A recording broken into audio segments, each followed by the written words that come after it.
Hi, welcome to HowtoDandD. My name is Fred Wheeler and today I'm going to talk about Dungeons and Dragons. And today's topic is character rewards for Dungeons and Dragons 5e, or really any version of Dungeons and Dragons or Pathfinder. It doesn't really matter. Any kind of role-play game. Essentially all of the same principles apply. It doesn't matter which system you're playing in. Okay, so there's a lot of different character rewards that a dungeon master can give out. And I'm going to give you a really nice big list of options. But there are in fact a few problems that I want to talk about first. We'll deal with the issues and the problems with giving out rewards first that you need to deal with before talking about the different types of rewards you can give out and how they would apply in your game. I'm also, at the very end of the video, I'm going to talk about one aspect to giving out rewards that a lot of people seem to forget about and comes up constantly. So let's cover those sort of topics, shall we? So issues and problems. Players have different opinions of what they consider to be a reward in the game of Dungeons and Dragons, or any kind of role-play game. It doesn't really matter what it is. So because all of your players, the people at your table, have a different opinion, you need to have an idea of what their opinion of a good reward is, or a poor reward is. Otherwise you might be giving out the wrong sort of stuff and not getting the kind of results you want from your players. They may in fact be quite annoyed by what you've handed out. Some rewards will actually work best at different levels of play. So some rewards work good at low level, other rewards will work well at any level, and some rewards really only work well effectively in the game at higher levels. So we have to talk about that as well. Okay, the other thing is rewards don't fix adventures. So just because you give out a reward, it will not fix the problems with your adventure. If your players find your adventure boring, you have to fix that problem before thinking, giving out rewards. That's the issue around that. So don't use rewards as a crutch, because it won't solve the problems that you have at the table. Okay, so we've talked roughly about some of the issues that can come up. The last issue I will talk about at the very end of the video. What can you do to solve the problem of these issues that I've talked about? Well, the easiest way is to go and talk to the players first. Or if you find that might be just a bit too difficult to do, you can do what one of the dungeon masters that I've come across did many years ago, which we all found quite amusing, but we still did it. They gave out like a survey. They took a survey and they listed a whole lot of different things, and we just had to go through and tick the things on the list that we considered a reward, and we just left anything we considered to be rubbish as far as we were concerned and not a reward. So very easy to do as a dungeon master, not hard, very simple. So what different character rewards can you offer? So treasure is a very obvious solution as a reward. It is gold, coins, gems. These are all good at low level, but less helpful at higher levels, where really gold and wealth means very, very little to them whatsoever. It does allow for player choice and agency. It allows them to make choices about what they will spend their money or gold on, or their wealth on. So you won't remove that from the game, but you will see that as that's a very simple reward that I can apply when we're dealing with low level play. Okay, so what's the next one? I'd say number 2 is experience points. Only problem is, if you don't use experience points because you're using the milestones, then experience points won't work. So often experience points are used to track progression and advancement in character level, and really that's one of the easiest ways of rewarding somebody, but only if the player sees that. If you have players that don't actually track and keep an eye on their experience points in terms of when they will level up, then that's a pointless reward to give them, because they won't actually get very much out of it. One reward that I think is not utilized enough is inspiration. And I mean, use inspiration outside of the player's handbook. Forget about the guidelines in the player's handbook. Use it anytime. Doesn't matter what level it is. You can use it. Basically, they get advantage or disadvantage. They can remove disadvantage. They can do that for their character or for another player at the table. It's actually a hugely useful feature which a lot of people completely forget about. But certainly I would use that in your game if you get a chance to. Inspiration. There is another one that people use, which is basically like hero points, where you roll a dice, whatever value you've decided, whether that be a D4, D6, D8, D10, D12, and you add that number from that dice to any dice roll you make in the game, which is very, very powerful, and it's supposed to sort of represent the player being able to do something stupendous at a particular time. So hero points are yet another option if you really wanted to. Okay, so what about things like boons? These are permanent benefits to the character. Only problem is it's a permanent benefit. When you start lifting somebody's ability score up, or their modifiers, or giving them a feature that's permanent, you're essentially making them more powerful, which means you now have to modify your adventure and make your monsters more powerful, unless of course you really want the character to be more powerful without making adjustments. It is best used at high level. Low level play with boons, not so great an idea.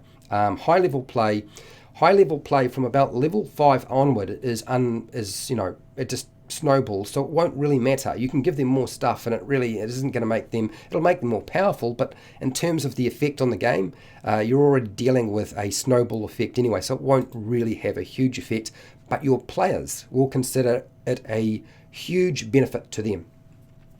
Okay, the big elephant in the room, and that is magic items. Now, I don't necessarily mean just consumable magic items. You certainly can give out consumable magic items. I think that consumable magic items are a better option in some cases than permanent magic items, but the problem is that permanent magic items are expected by modern gamers. It is almost all players of Dungeons & Dragons have been exposed to video games, which means they will expect them. The effect on the game is massive, and I would suggest to you is be very careful when you start dishing these out. I say from really about level 5 onward is the right time to start giving out magic items. They don't all have to be weapons, they don't all have to be armor. My suggestion to you is get creative and watch lots of Harry Potter, because Harry Potter has got lots of very, very cool utility-based magic items that are quite amusing, and your players may come up with quite unique ways of applying them in the game.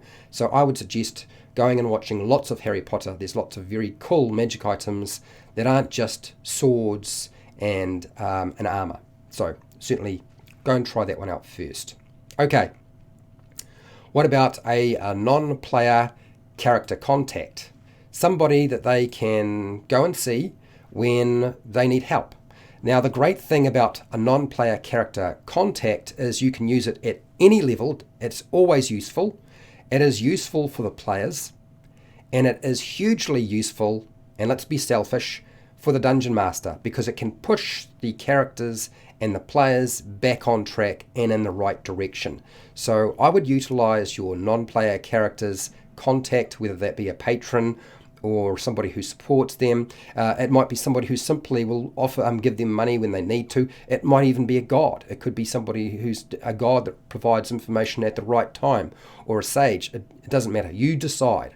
Those are really good ways of capturing the character and really pushing them in the right direction, and they feel like they have achieved something.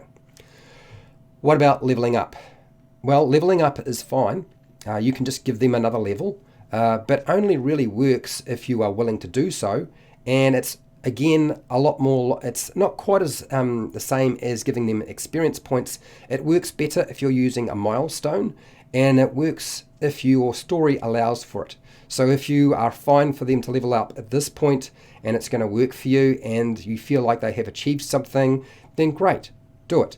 Works best, as I said, with somebody who uses milestones rather than trying to award experience points, which would mean nothing in a milestone game anyway. Okay, what about character development quests and chances? So a way of developing and giving the player something that they can play with. Look, often most players will have some sort of vision for their character. If you give them a specific quest that it doesn't have to be long, that is going to help fulfill and develop their character, often that is hugely rewarding for a player. So I would do that. Or a chance to at least develop their character in some way. So those are also rewards. You can give them a title, a position. Maybe the position is an important position within the city, running the city, a council member or something like that. Anyone can get a knighthood. You can give a knighthood to anybody. You just need somebody who can apply that. You need a monarchy.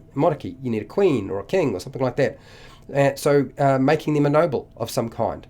The thing with giving out titles, positions, and knighthoods is that it has extra benefits tied to it.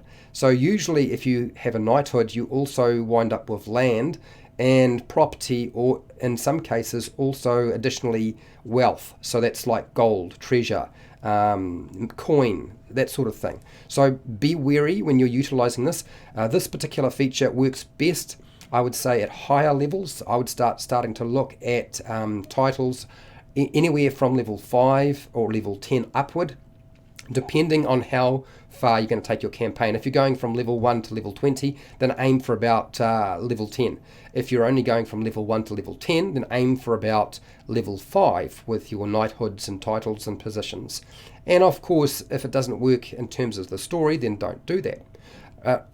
Don't forget the benefits of utilizing, giving them property. So property's a really good one. I know a lot of people forget about this, but the likelihood of giving them a vehicle or a ship, these are all really helpful. Land is always nice as well. These not only solve the issue of them traveling from one location to another, you can give them a submarine, you can give them a floating balloon. Make it all very fantasy. These are all great. These solve the problems of having to transport themselves by horse or by foot from one location to another. So even though it's a reward for the players, it's actually going to really help you as a dungeon master. So don't leave that and think, oh no, I don't need to worry about that. Don't forget castles and land, a manor, a house, like a home base. Castle Greyskull.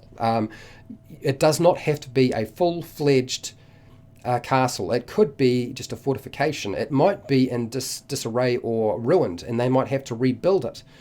These are still rewards, and whether the players are interested, you just need to listen to what they are saying. If that's the sort of thing that appeals to them, then go with it and do that. Don't forget, you can give out a business. Why not? If they want a tavern, give them a tavern. Give them a business that they can run, something that will tickle their fancy in some way. I often find it interesting that players will often want to run a business, even something like a blacksmith or a shop where they can sell a lot of the stuff that they have collected during their adventures. So a business makes a lot of sense as a reward. Make sure to give out odd or interesting trinkets, mundane items. The only I like using the trinket table. The only problem with trinkets is it doesn't always work. A lot of players just consider that a throwaway, and they never look at it ever again and just feel like they have been cheated by the dungeon master.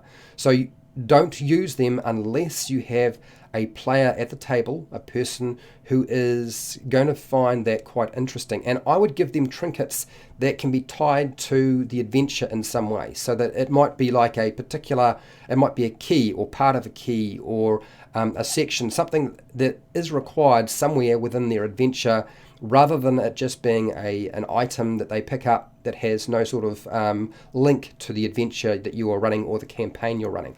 So make sure if it's linked, that'll help a lot. Okay, let's get really funky now. What about give them a quest that they want to do?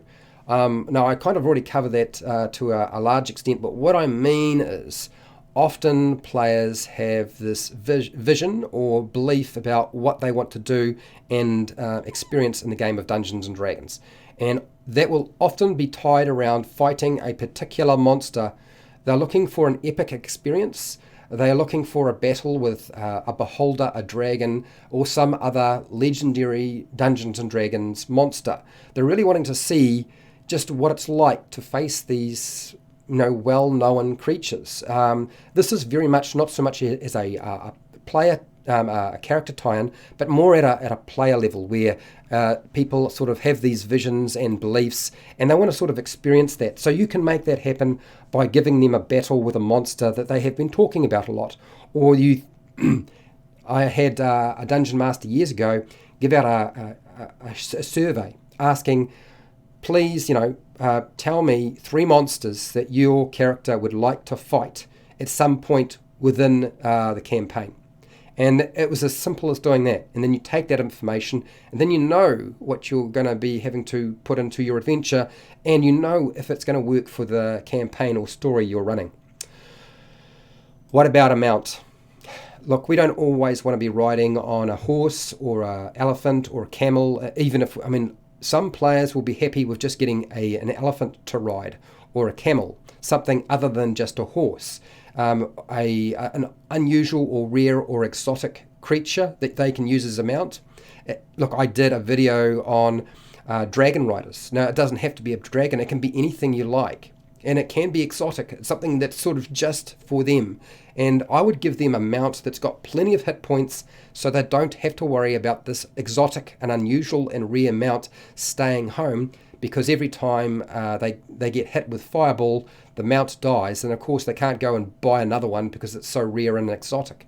So my suggestion to you is, it does not have to have a combat focus behind it, but it's still another way of allowing them to have something that's cool, that's just for them, and allows them to maneuver from one location to another without just dealing with the normal, let's clean up the horse manure. Okay, so make it a little bit more interesting for them. All right, so this is the factor that a lot of people forget with regard to character rewards in the game of Dungeons and Dragons, Pathfinder, or any roleplay game.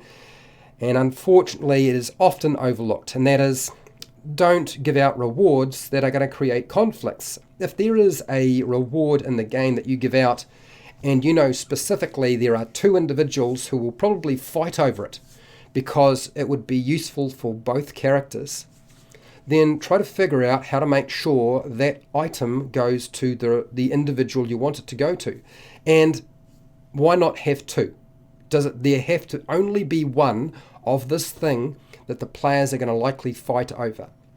I would often see this happen many times, and then of course it deteriorates down into a argument or a roll-off of a D20 to decide who's going to get it. But often these tie up huge amounts of time because players want the same reward. This usually is a result of magic items. Usually it's a battle over who's going to get that magic item that the Dungeon Master has revealed in their adventure. So be very, very cunning about how you apply this. It might be that the magic item can only be handled by somebody of a particular class and alignment. So put some restrictions in there so that only one individual within there can actually get it. And remember that if you do something like that, one of the players who really wanted that as well is going to feel really bad about it. So if they deserve to have a reward, try to find something that they still feel is a benefit to them that's just as equal in measure. That's a hard thing to do, but certainly you still need to think about doing that. I would suggest to you use lots of different types of character rewards. Don't use the same things over and over again. You do need to mix things up. You do need to have a good idea of what your players like and what they don't like. I've done hundreds of videos for players and dungeon masters. I have a bunch of videos on dealing with gold and rewards, magic items, crafting magic items, mounts, all that sort of stuff. You're welcome to go and check out those videos. You'll find something that's useful, I'm sure. If you want to support the channel so I keep doing stuff like this, I have a Patreon page where you get access to the live streams and other content and priority on the videos that I make. I also have a affiliate link to the book depository and Amazon down in the description where you can buy stuff and I get a small commission. I have a merchandise shelf just underneath the video which allows you to sort of buy stuff and I get some of the profits. And make sure to share, like and subscribe. Hit the bell button to be notified when I go live, and I go live a lot, and when I edit new videos and publish them. And hey, till next time, keep rolling those 20s.